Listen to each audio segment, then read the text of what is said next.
Shavuatov, le Rav Leibel Groner raconte qu'un jour, il est rentré au secrétariat et il a vu un autre secrétaire qui est en train de parler au téléphone avec une dame et en train d'argumenter.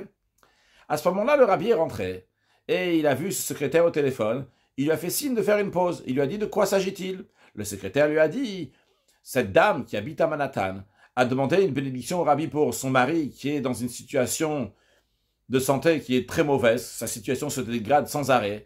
Et le rabbi a dit à la femme d'allumer les bougies de Shabbat.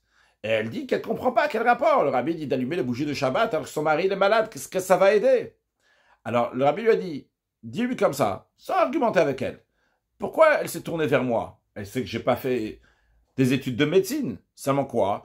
Elle sait que Hachem m'a donné la force de conseiller, de bénir les gens. Alors, si on lui dit d'allumer les bougies de Shabbat, même si elle ne comprend pas le rapport, qu'elle allume les bougies de Shabbat. C'est ce que le secrétaire a transmis. Quelques semaines plus tard, Rav Leibel Groner raconte qu'une femme a téléphoné au secrétariat pour remercier le rabbi. Elle a dit que quand elle a commencé à allumer les bougies de Shabbat, la situation de son mari a commencé à se stabiliser. Dans sa maladie, c'est quelque chose qui n'arrive jamais. Ça fait que se dégrader. Le médecin était très étonné. Puis, elle a allumé les bougies de Shabbat encore, et par cela, son mari est redevenu en bonne santé. Qu'est-ce qu'on voit de là? Lorsque le rabbi dit quelque chose, tu comprends ou tu comprends pas, mais il faut faire ce que le rabbi te dit.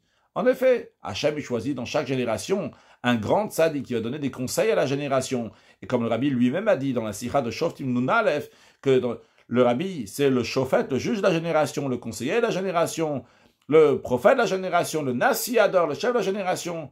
Lorsque le rabbi te dit quelque chose, eh bien, même si toi, tu penses différemment, eh bien, la cha'el est que lorsqu'il y a une majorité, une minorité, il faut écouter la majorité. Le rabbi, c'est pas juste le rabbi, mais c'est le Baal Shem Tov, le Maggid de Mezrich, l'Admour Azaken, le Admour Haemtsaï, le Tzemar Tzedek, le rabbi Maharash, le rabbi Rachab et son beau-père, le rabbi Rayatz. Alors, il faut écouter ce que le rabbi nous dit de faire. Et c'est ça qui va nous amener très prochainement la venue de Mashiach, Now, Shavuot Tov.